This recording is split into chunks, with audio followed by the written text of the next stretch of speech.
I said to him, what is the character's name? And he said, well, I don't want to tell you. And I said, why not? And he said, just read the script. It's pretty crazy, and you've got to stick with it. You've really got to sort of go with it. And if you don't go with it, it's not for you. And I was like, challenge laid, man. Because that sounds like something that might be fun. And then I read the script, and I got through the first 10 pages, and I was like, what is this? And then the next 10 pages, it was a different, what is that? And then the next 10 pages was a completely different, oh, it's this? And then the next 10 pages confounded me again. And I think that's the joy of what Knight does so well, is that he keeps an audience on their toes, trying to figure out what actually is the film going to be like. Not what it's about, because I always feel like you know what the films are about, but what kind of film are we watching so far? Are we watching a thriller? Are we watching a chiller? Are we watching a supernatural? Are we watching a sci-fi? Are we watching a horror movie? Are we watching a psychological drama? What are we watching? And it's all of those things, and it's all of those things at different times, but it kind of really messes with the audience as much as it messes with the actors playing the parts, because it has been nuts making this film. Playing them individually, which is a challenge sort of in itself, but also playing them in the same shot is a challenge, because an audience will buy you as one character, hopefully, and then you've got to go, forget that, now buy me as this next person. And to make that transition interesting and part of the ride, to make that part of the fun of the movie, but not make that alienate the audience. That's been a bit of, I suppose that's my challenge, that's my job. He's very collaborative and he's very, very giving, but he has got a very specific idea of what he wants in his mind. And you know with Knight if you're getting it or not, and if you know with Knight if he's happy or not. Because when he's happy, he's ecstatic and he's like a little kid. And when he doesn't feel like he's getting literally 100%, even if he's got 99% of it, perfect and beyond all expectations, he'll still be like, yeah, no, it was great, yeah, it was really good. So that sort of relentless pursuit of the vision that he has in his mind is quite inspiring in a sort of a good pressurizing kind of a way, where you really, really want to please him, because he's got great ideas and he comes up with great stuff on the page, and he's got such a great, strong image in his head of what this film should be like, sound like, feel like, and look like. The audience can't identify with Hedwig, I don't think, because he's 9. They can't identify with Patricia, partly because she's not in it as much, but also partly because it's a man pretending to be a woman, and there's something there that I think the audience find hard to identify with. They can sympathise with her, definitely. But with him, he's the closest thing they've got to a male protagonist. And that's been the big challenge, is trying to make the audience see him as something other than just a villain. I've had a really good time with Anya Taylor-Joy and Jess Sula. Haley Lou's just been a right laugh. And Betty Buckley as well, just an incredible bunch of women, which I was slightly scared of coming in, because it's like, I'm gonna be properly outnumbered, you know, by this bunch of incredible actresses, and they've been really gentle with me.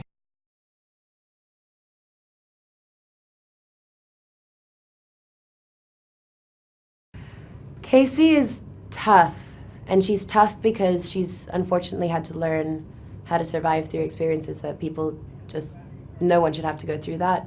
She's also incredibly resourceful, and she's smart, and she's patient. That's something that we definitely don't share. She's a very patient person, and I'm just not at all, and I really admire her as a person. I really admire the way that she breaks down problems and sees things as they are and not how, you know, she wants them to be. I think she has a very honest perspective of the world. He's a true director. I don't have to worry about whether I'm doing a good job or not, because if I'm not doing a good job, he's going to tell me. And he's never rude or mean about it, but it takes a lot of weight off my shoulders, because he's seeing it. So I can feel a certain way about the character and I can feel a certain way about a choice, but then he can see it in the wide lens of the movie and tell me if it works or not. And we have a very open dialogue, and we respect each other a lot. And so when I come to the story and I'm like, hey, how do you feel about, me doing this way? As the creator of the character, he can understand that she's now something that we create together. And so we can come to some sort of like compromise that ends up being bigger than what either of us ever expected it to be. He's lovely, and he's a pleasure to have on set, and he jokes around as much as I do, which is nice, because it's, I think it would have been difficult to do this role with perhaps a method actor. I think it would have been very psychologically affecting, because I'm just not, we're both pretty much joking around up until action and then cut. And he's incredibly generous. He's just wonderful, and he really is a performer that wants you to do your best as well. And it's a pleasure to work with him. And also, like, having him this close, just an acting masterclass. He's one of the best actors of our generation. He's just a really good guy. He's a very good guy, and especially the two of us have some uncomfortable scenes together, and without fail afterwards he'll come up and be like, that felt awful. Like, I'm sorry. And I'm like, it's okay, we're acting, it's fine. I'm not really scared, but he's a really good guy. I guess I would call this film like quietly threatening.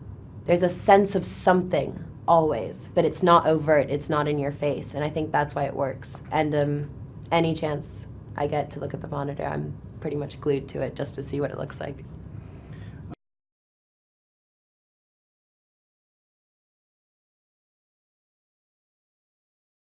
I, wanted to take something scientific and psychologically proven and keep going with it, keep going. First 2-3 steps have been proven, and the next one was not proven, but it's a question.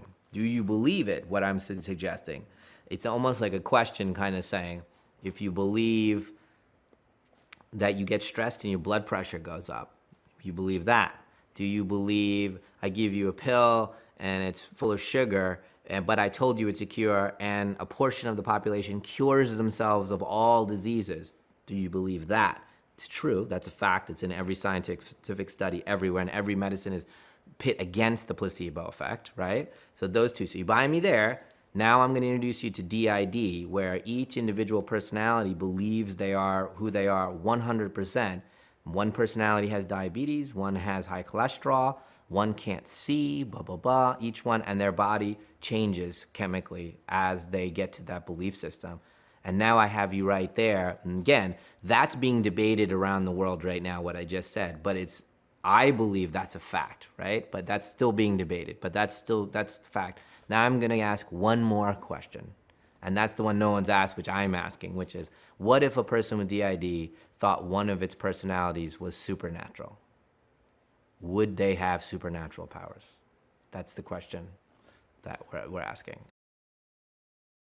I sent him the script, and he said, well, what's the name of the character I'm playing, so I know, just so I don't get confused? And I was like, I can't tell you that, just read the script. And he was like, what? He didn't understand what I was saying, because it was like, what am I supposed to point out every other character in the script? Say, you're playing this, you're playing this, you're playing this. But I think I said, in the script he's called the neat freak, the first character. I think I said, you're the neat freak, but just keep reading.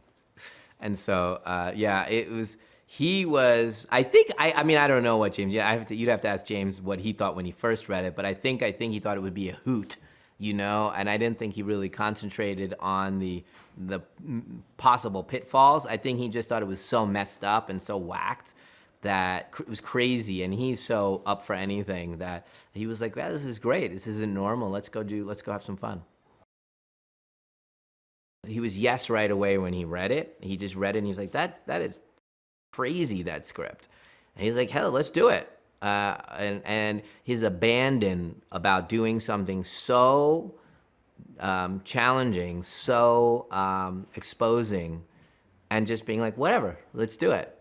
I was shocked I'm like, does he understand what I'm gonna ask him to do in this piece, And he did, he just didn't, he's so fearless. He's just a fearless dude. Never worked with an actor who's so fearless. I mean, I ask him to do anything. He's always asking to go further. So when I would say to James, there's a fine line when you're playing Hedwig that you're not playing a dumb adult. That's not what you're playing. That's how most people play a child when they're playing as an adult. You're playing a very smart child who doesn't have life experience. Hedwig's very smart. He's very smart. He just happens to be 10. Okay? Super smart 10-year-old. So whenever we played, I was like, you're playing a dumb adult. That was a dumb adult. That's not what we're doing. Super smart 10-year-old. You know, use your eyes, you're super smart, you're 10, you just don't know what that gesture means that you just did. What she just did, is that flirting? Is that what they call flirting? You know what I mean? Think through it, all right, don't be an idiot, don't just keep going to her, just walk to her, and then that creates humor, right? Because he's not equipped for these things. And so it's great to talk like that, to work through each character and make them each the hero of their story.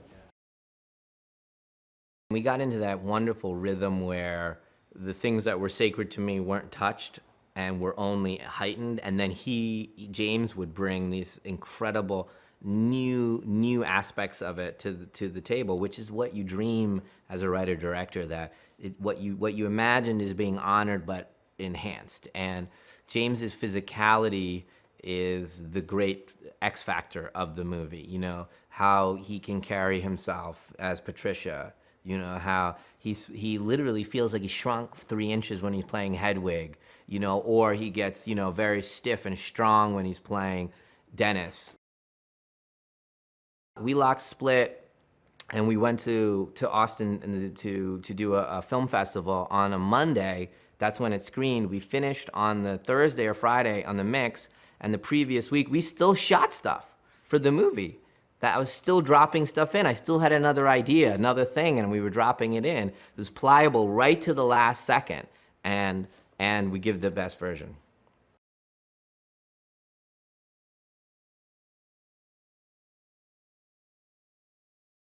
James McAvoy, I feel like the movie of Split turns and succeeds or fails based on that character's performance. And James just, from the very beginning, was all in on this, and his performance is really what I think turned Split into just such an amazing, kind of riveting movie.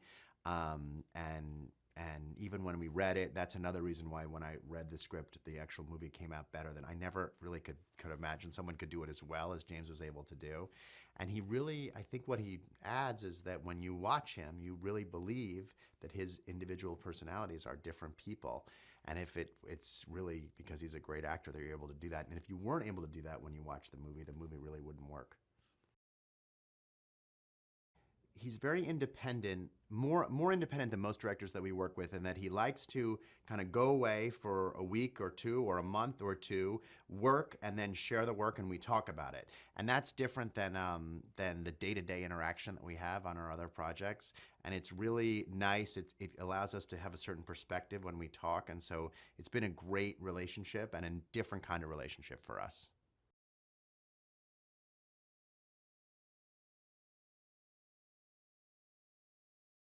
He's the kind of person that is like just so humble. Like, he doesn't act like he's cool. He acts like he's a complete nerd, which is great. We've had a lot of fun with him.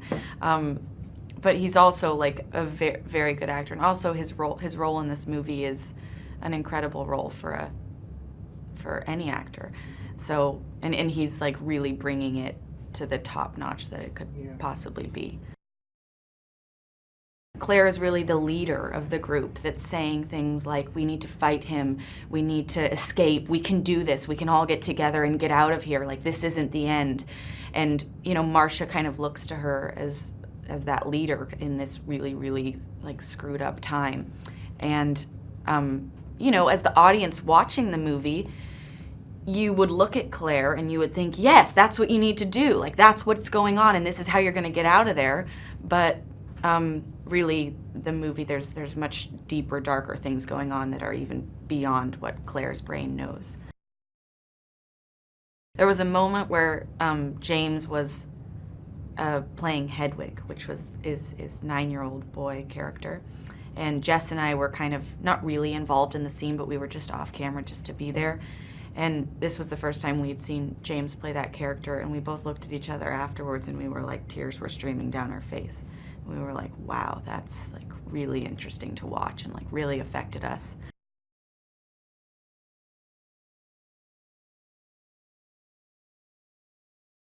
He certainly knows, he's suspense. Night as a writer is all about, everything is just a disquieting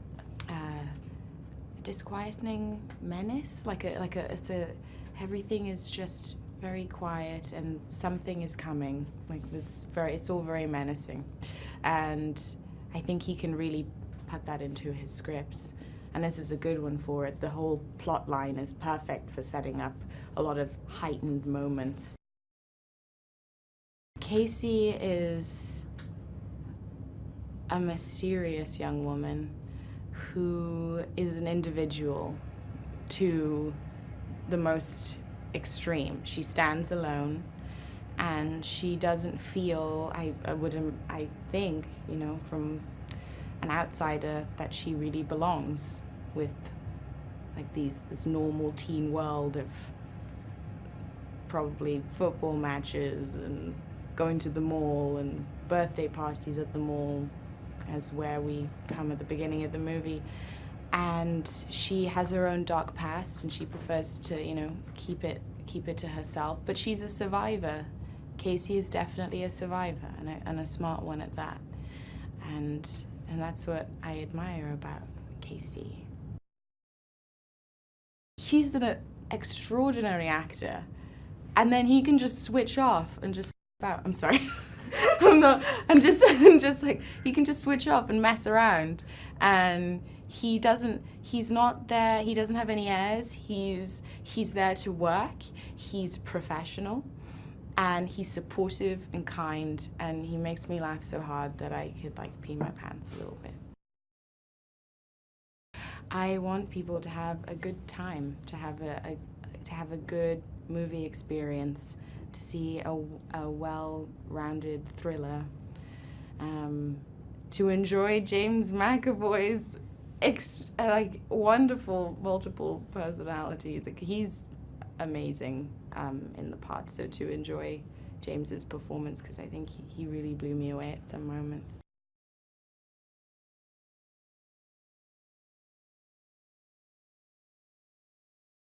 It feels very like a French film in a lot of ways. It feels very, there's a style to it. And his cinematographer and the way they're lighting the movie and the way they're shooting the setup of the shots is very, very artistic and beautiful. And it's, I think, an unusual combination for a film that's meant to scare the bejesus out of you too, you know. Dr. Fletcher is a very one-pointed person. She's very committed to her work with her patients. She has dedicated her whole life to that work. She has some very cutting-edge perspectives about who her patients really are, and that they really are at the edge of the evolution of mankind in so many ways, that those who feel have experienced being abused or feel a lot of pain in their lives that cause them to have separation in their personalities. Their potential as human beings is even more remarkable, perhaps, than the normal person. He knows exactly what he wants, and then it's up to you as his actor to give him that. And so it's a wonderful experience to work with a director who, well, he conceived the project, he wrote the script, but he knows exactly what he wants, and he's always right. He knows how he needs to tell the story. I love working with him, and so it simplifies what can be overcomplicated in my process. James plays this character that is many different people, and convincingly so. It's a remarkable role for a brilliant actor, which James is.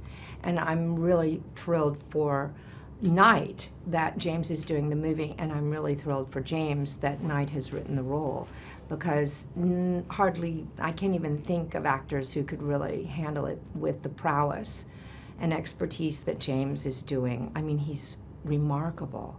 He plays so many different human beings.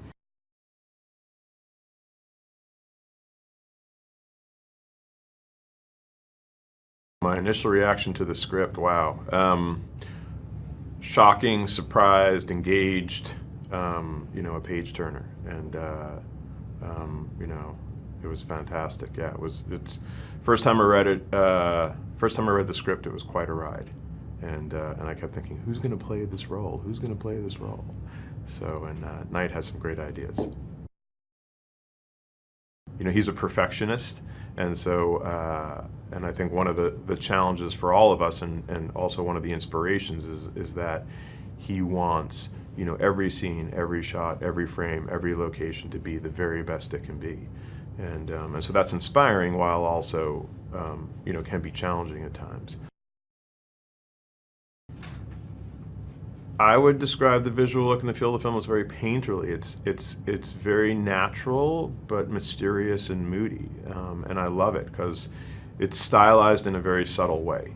And for me personally, I prefer that. So, you see just enough, but there's also enough in the shadows that you want to see more. So it's intriguing.